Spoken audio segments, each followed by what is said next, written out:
Hi, my name is Michael Dell. I'm a Kahnawke Rono living with special needs. When I was interviewed, I had an idea for a show for people from Kahnawke living with disabilities. Today is the start of that show, Walk in My World. Often, people with disabilities lead sheltered lives, and their interactions are limited to caregivers and family members. I hope this show will bring you awareness of these people, their families, their lives, and their dreams for the future.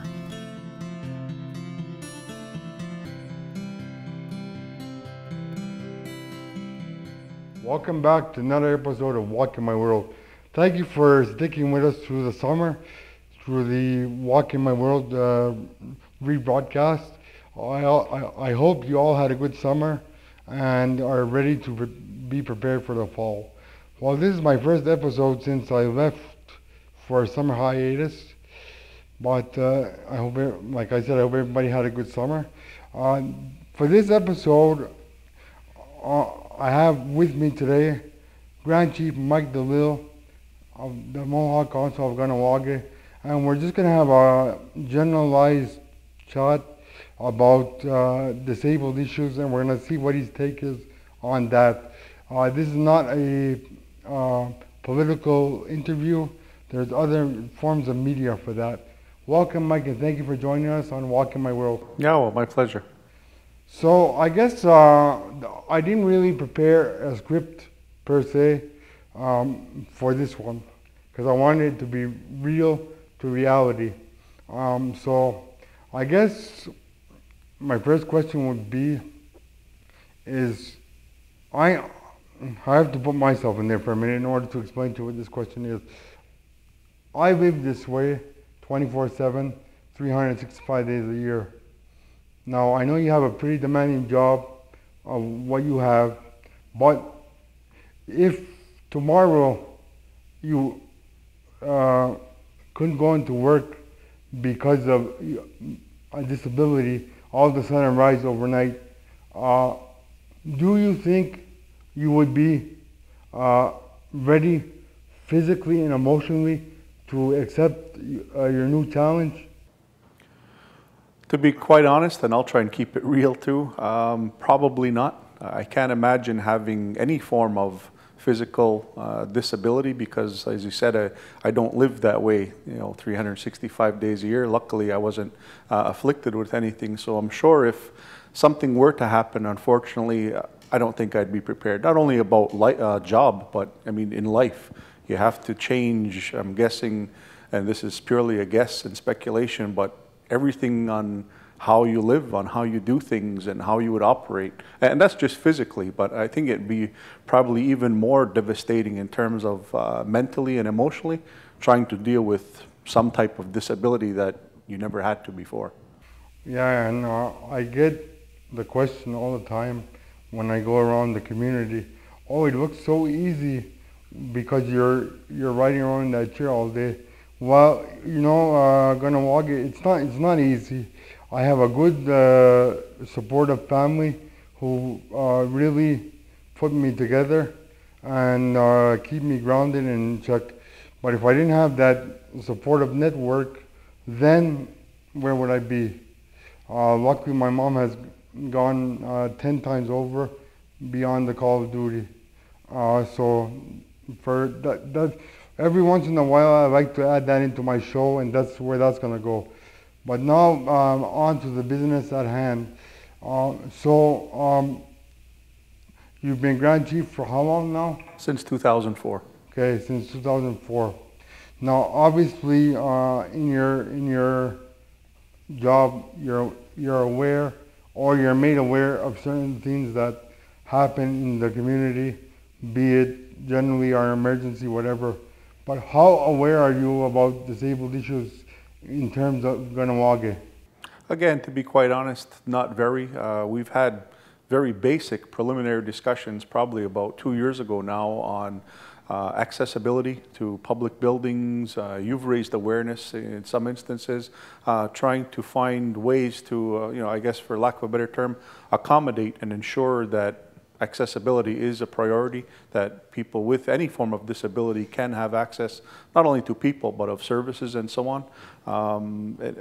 It really doesn't fit on a daily model in terms of the politics that we debate and discuss at the table, but again, to be very frank and honest, it probably isn't high in terms of the priority right now. Would you say it's medium low and it falls off the table?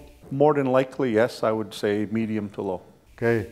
What can we do to change that from the MCK's responsibility? Well, I think it had started a couple of years ago to ensure, number one, that public buildings are accessible, that accommodations be made, regardless of, I won't say regardless of cost, but taking into account costs to ensure that people with various disabilities can have access. I think that needs to continue, and for it to be in the forefront and not falling off the table, we need to constantly remind ourselves through the avenues that you've already discovered and others coming forward saying, people in this community need help, need the support mechanisms that you have, thankfully, through your family. Some, unfortunately, maybe do not.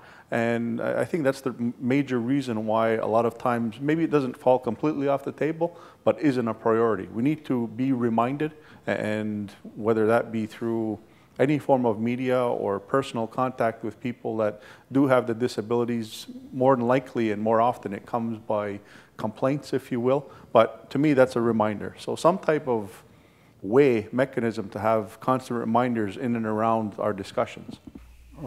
Just to let you know, I did a previous episode of Walk in My World, and it involved MCK, and I was not able to reach the top of your office due to your elevator and your access problems.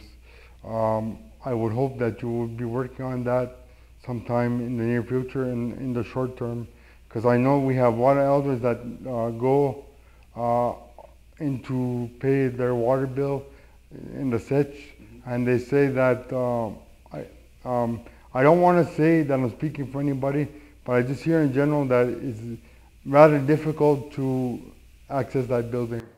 Well, I am aware of the episode you speak of, and we do accommodate, again, like I said, not based on only cost, but accommodations necessary, understanding that the hallways are long and that council members' offices and our administrative staff is on a third floor with no elevator access. Absolutely, you're right.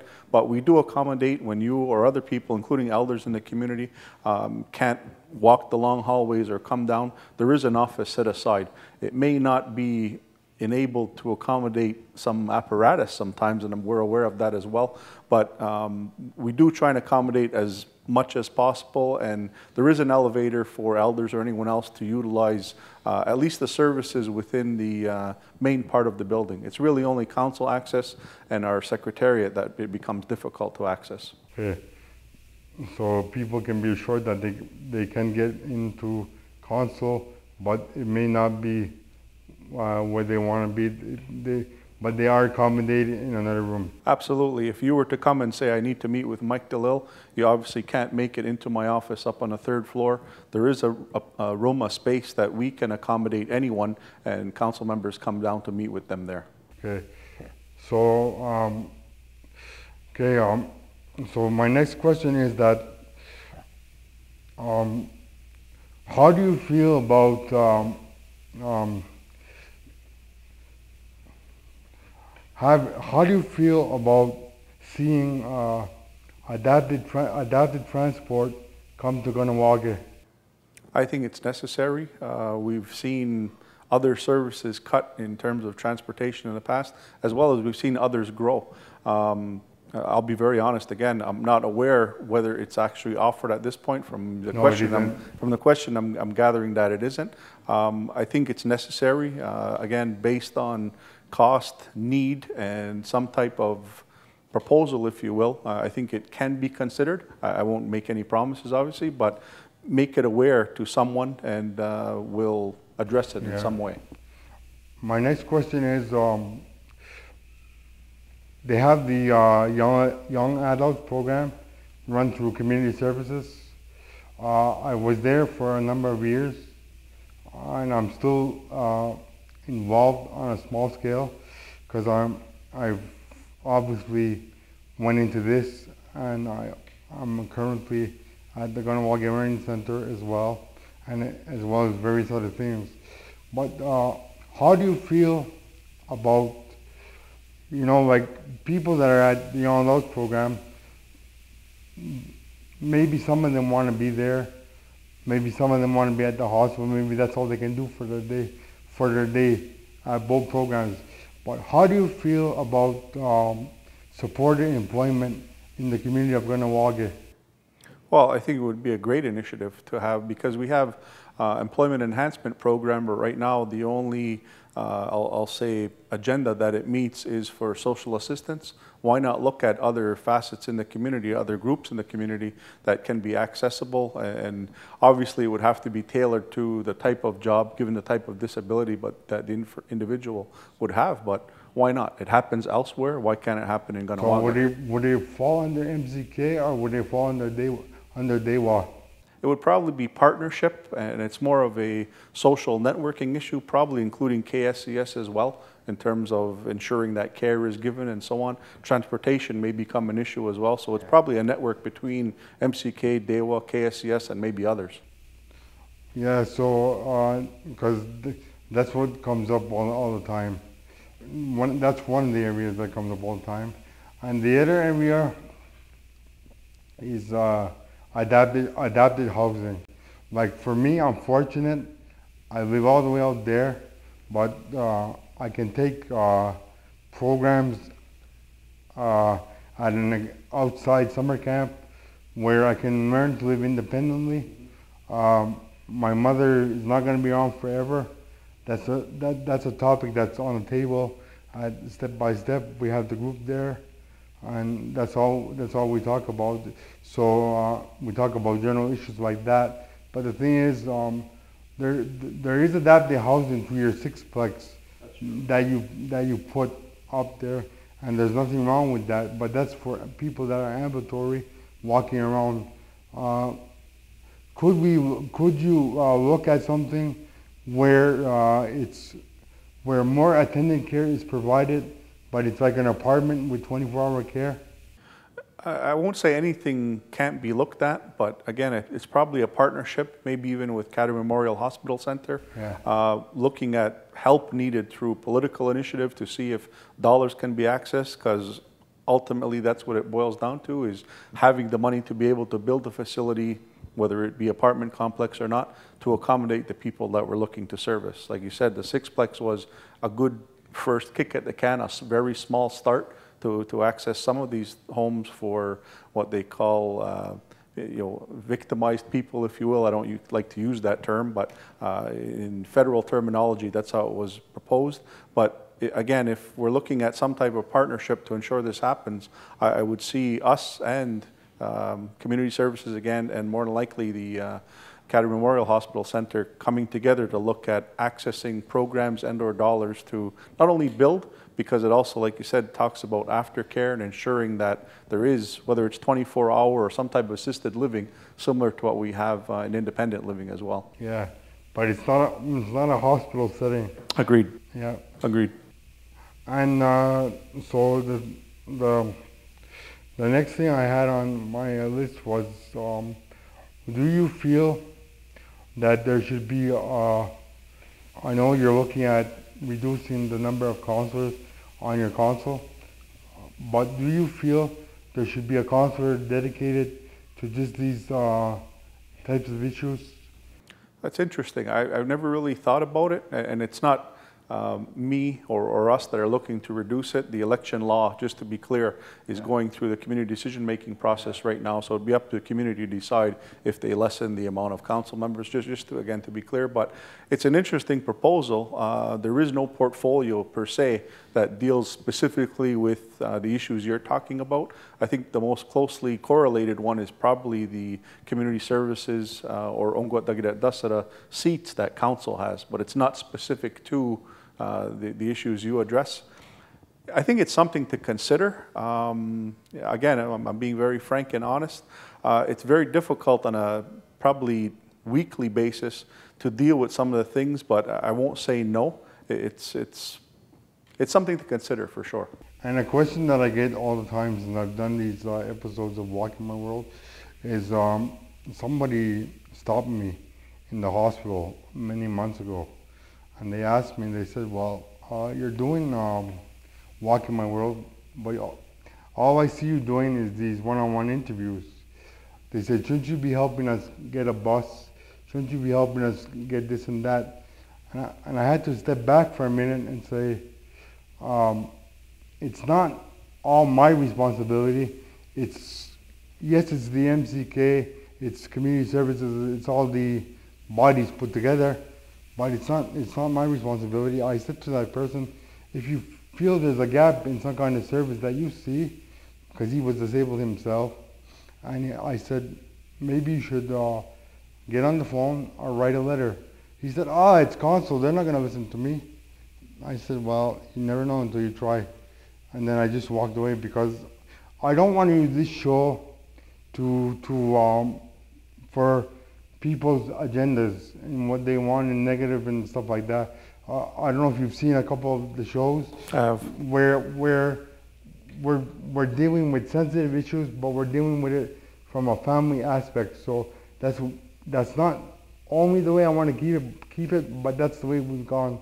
So, you know, when that guy asked me to use my show to help get a bus, well, I'm telling you, Kahnawke, I will help get a bus or whatever it may be, but this show will not be used for that. I will be, when the committee is formed, I will possibly go sit on it, but I will not form the committee. I think it's every time that something is needed in the disabled community, it's always looked at like, well, it's council's responsibility, it's community's, KSCS's responsibility. It is the responsibility of those people that I just mentioned. But if you're out there watching this show and you come up with an idea, yeah, you may have to start there, but then see what you can do on your own. I'm very accessible within the community when I'm not hiding, and I'm willing to help with many disabled issues, but I won't. I did that back in the 80s before, and I will not do it again alone. So if you know we need something, come ask me. I may know how to do it, but I'm not going to be doing it, and I will not use Walking My World exclusively for that. Walking My World is to portray the gifts of the disabled person or the deficits that they may have. However, we don't discuss the deficits too much. We more focus on the strengths. So that's what that's going to be. So that was just to answer the person's question out there. Well, when you're not doing Walking My World, how come you're not doing this? I need to step back a little bit. There's other opportunities I want to do, but I'm not going to step back from Walking My World. Walking My World will be here monthly. But I can't be everywhere every time, and I want to spend time with my family, just like everybody else. So now looking ahead, I know you said you can't make any promises on what we just discussed, but can you see some kind of preliminary plan coming together to just look at those goals? Well, I think we need, just like you said, need help, and I think the position you've taken with not only that individual, but with the community in the show is a good positive reflection of what needs to happen.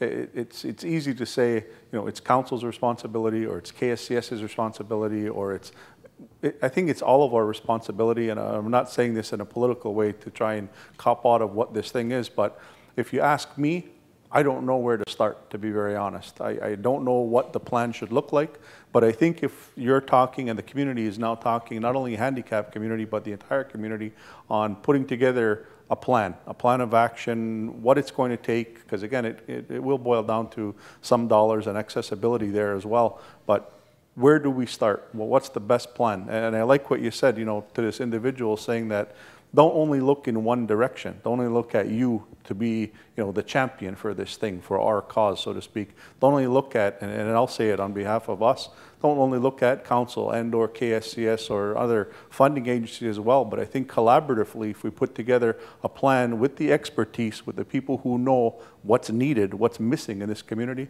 then we'll probably hit the mark and be able to maybe have one success at the beginning and try and build on that as well. So Yeah, we're willing to help. yeah. I find that people in Kahnawke want change overnight, and they want it, what they want yesterday, to be here immediately.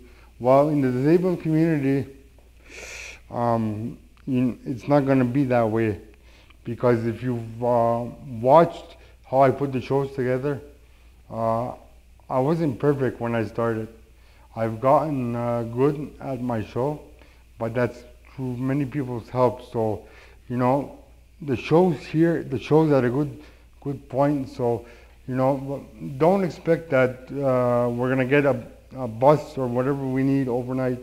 It's gonna take a lot of planning and a lot of sitting on committees.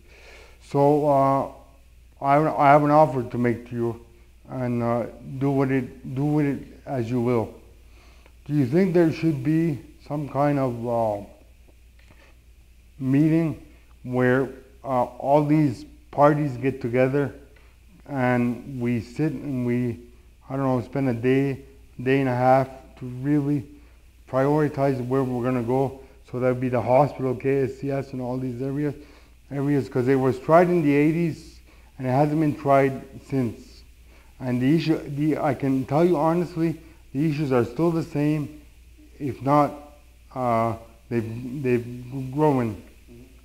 Well, I was in the community in the 80s, but I wasn't in the position of authority or I'm not trying to put you in that. No, understood. In that place. Responsibility of where I am today, but I think so. If it hasn't been addressed that way in terms of 20 years or so, and I know where people come from when they say, well, send it to committee and probably nothing will get done. But I think if you put the right people in the right seats on the bus, so to speak, and have them address the real issues, I think we can come up with, like I said, maybe one success, maybe it's small, maybe it's not a bus. Prioritize what the needs are, the gaps that have not been addressed over the past 15 or 20 years. And again, I rely on the experts. You need political help to be able to access funds or agencies or what have you, would be able to do that. But I rely on the experts, like I said, whether it's yourself or others who would step forward to say, this is what we believe Kahnawke needs. So sure, I'm willing to take up the challenge. Because I have a motto that I use personally. I live it, I taste it, I breathe it. I'm totally in my disability. Sometimes I don't know. I get the question all the time, would you like to walk? And I don't know what that is. So I don't know I've been this way since birth. So I only know one way. And when somebody asks me that, I get kind of mad, for lack of a better term.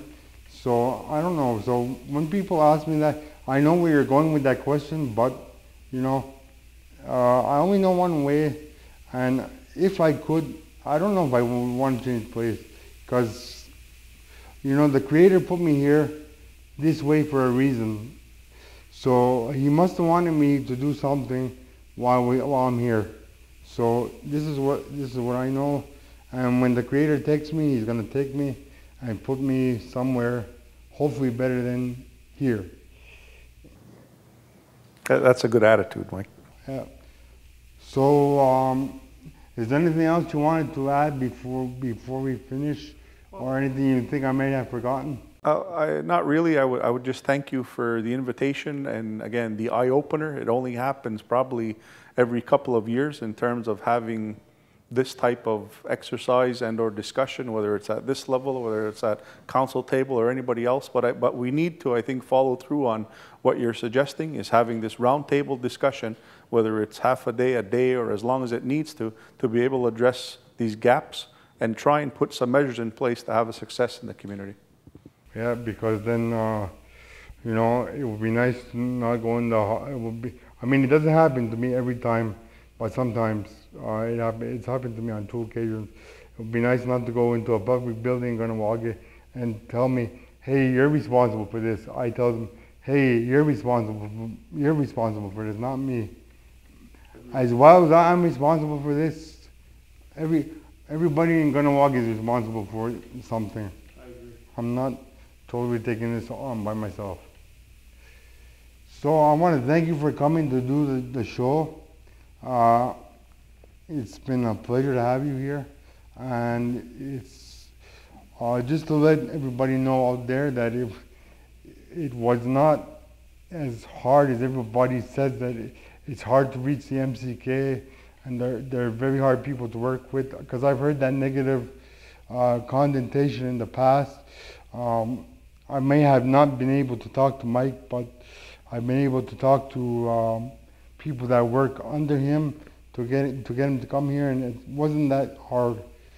I thought it was going to be harder, but it wasn't that hard. And I thank you for coming on Walking My World, and I thank you for supporting the show all these years. My pleasure. If you have any comments or questions, you can email me at mike.dell@paulcom.ca. I would really like to hear from you. Ona. More than 14% of all Canadians have a disability. For Aboriginal First Nations people in Canada, there are 33% of people living with disabilities. People living with disabilities are subject to exclusion, poverty, and isolation. There are higher rates of depression, suicide, violence, and abuse for people with disabilities. We know that for Aboriginal people with disabilities in Canada, all of these rates and percentages are even higher. Statistics according to Independent Living Canada.